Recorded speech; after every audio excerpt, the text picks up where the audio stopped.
like everything. So they have one of the best players in the country on the left, one of the best middles.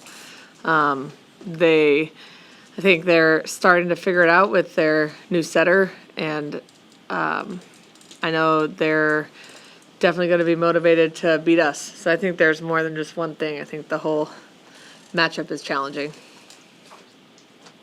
Is this team hungry for a challenge like this? Is this what they need at this moment? Feels like they're hungry and just excited to play in a crazy environment and, take on another great player. I think it's always fun to go into a match,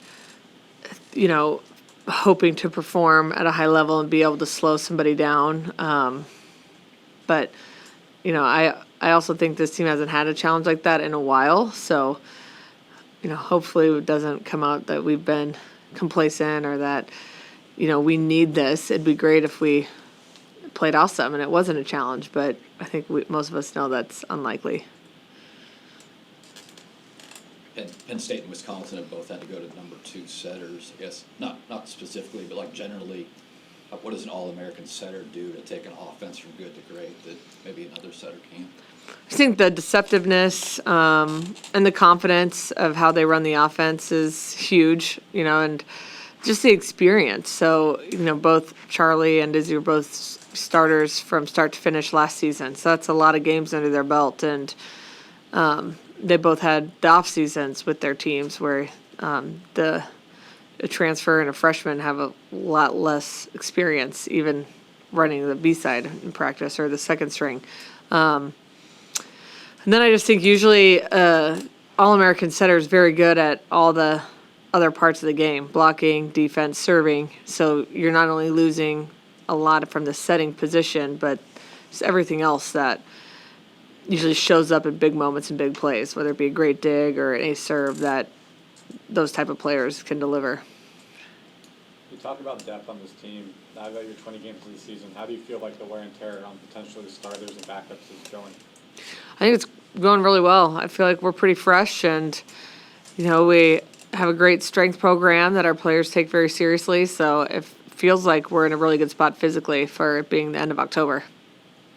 I asked Rebecca just kind of how do you get into practice scenarios with so many consecutive sets won? Just are you guys kind of preparing for if that time comes that you guys drop a set, how to reset in terms of the match energy and what it would look like coming out for a fourth set? I wouldn't say there's anything like super unique or new that we're doing. Just, again, making sure our practices are structured to set up like some really good matchups, and when we mix up teams, that allows us to do that.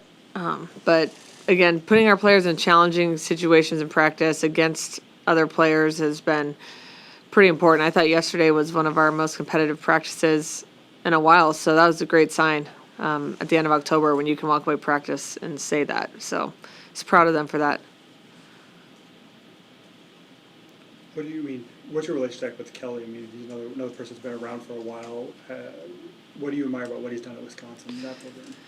Well, I think Kelly took over the Wisconsin program when it wasn't doing great, and he immediately took him to a Final Four. And you can say, well, Pete Waite recruited those, Carlini and some of those players, but recruiting them and coaching them at that level is a way different deal. So, he took some really good players, but reached the pinnacle of our sport. So just really impressive he was able to do that so quickly, and then more impressive that he was able to hang on to that. Wisconsin hasn't dipped. They've consistently been a top 5 team since he's been there. As you re-looked at the film from this past week, anything that you would change, anything you didn't like that you saw? Not really. What did you tell the players about Wisconsin when you started prep yesterday or today? Well, yesterday we prepped Oregon, so we haven't worked on Wisconsin yet. But I think just they see everything. Oh, Charlie Forbringer's out. Grace Egan's day-to-day, but at the end of the day, they still have one of the best players in the country. So, no,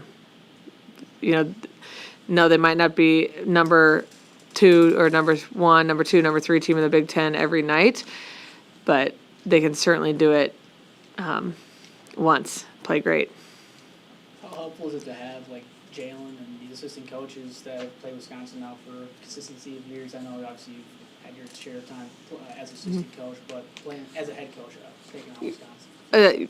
I think it's very helpful, just the experience of how they play. They know those players really well, played against them before, so it's just familiarity. And when we go into prep, they've prepped them before, so I definitely think it's helpful. How do you expect the atmosphere to be? I'm sure it'll be wild. So I know the field, it's sold out. And I was saying on the radio show, our other road games have been sold out, but there's been a lot of Nebraska fans. I don't feel like Badger fans probably let too many Nebraska fans get tickets. So I think it'll be mostly Wisconsin fans in there and a really true road game. When you were looking at Oregon, what stood out about them? Just heavy arms. So I think they're one of the hardest hitting teams in the Big Ten. And they're playing really well right now. So they had a lot of changes, obviously. Only one returning player, new coach. So it's going to take a minute to gel, and it feels like they're hitting their stride. So that game, at the beginning of the year, you didn't think it would be quite as challenging. And now you're looking at it, it's like that's going to be a huge challenge coming off a night game on the road and turning around and playing an Oregon team who's playing very well and looking confident. Final questions? What are you most impressed by with Mimi, what you've seen from her?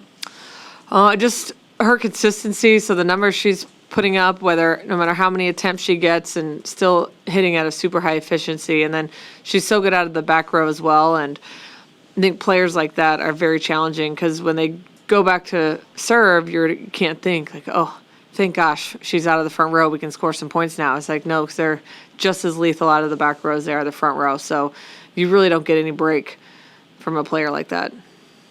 I saw you on the sidelines of the football game. What was it like to be there? And can you talk about just the experience of what Troy does for the different programs and having you all come together as coaches? Yeah, I love going to football games and all sporting events. So being able to be on the sidelines, it was great. My husband's an alum, so he was down there as well, which was fun. And I think Troy just really cares about the whole experience, not just one or two pieces about it for his athletes and the coaches. So making sure that we're all connected and supporting each other, and he makes it convenient and fun to do that, which is huge. You gonna have a costume practice this week? I think so, probably tomorrow. Is that something that they approached you about? Or? It's just like they kind of told me we're doing that, so You didn't have a choice. didn't have a choice. But I think it's pretty common. Most teams have a Halloween practice, so they have to get their TikToks and their posts in too. You gonna wear a costume? Yes, I am. So you'll probably see a picture of it. I don't think it's too great, but we'll see. All right, thank you. Thanks.